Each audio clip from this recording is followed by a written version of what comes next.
Al-kibru batul haq, ni mtu kuikataa haki pindi anapoambiwa haki, ni mtu kuipinga haki pale ambapo anaelezewa jambo la haki akakataa. Bwana kilichofanya sicho. Yeye anaona kwamba kule kukatazwa yeye hata nikataze aje huyu.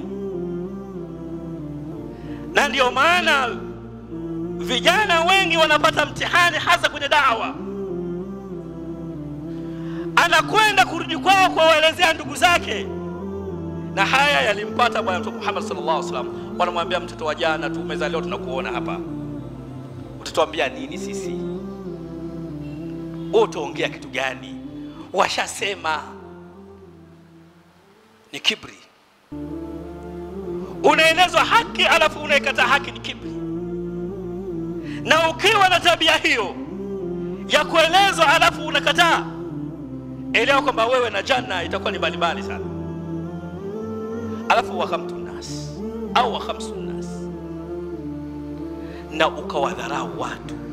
Al-kibru batul haqi wa khamtu nas, ni kuikataa haki na kuwadharau watu.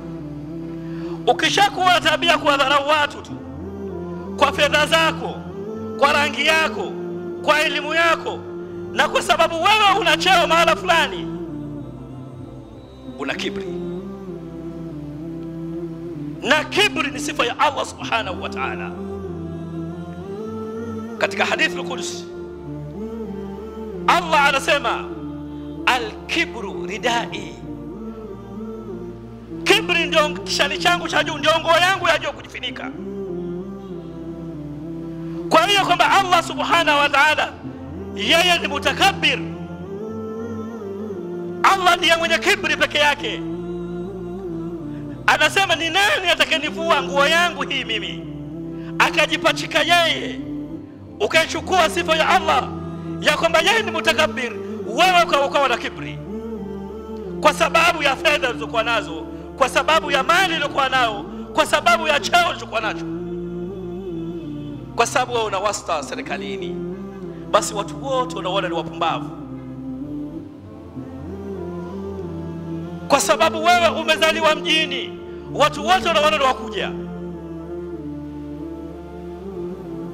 Kwa sababu wewe unaishi katikati ya mji, watu wa kule nje ya mji wakija, basi wewe unaona kana kwamba wale takataka tu. Ni kibri. Ni haramu mwanadamu kujisifu na sifa ya Allah subhanahu wa ta'ala.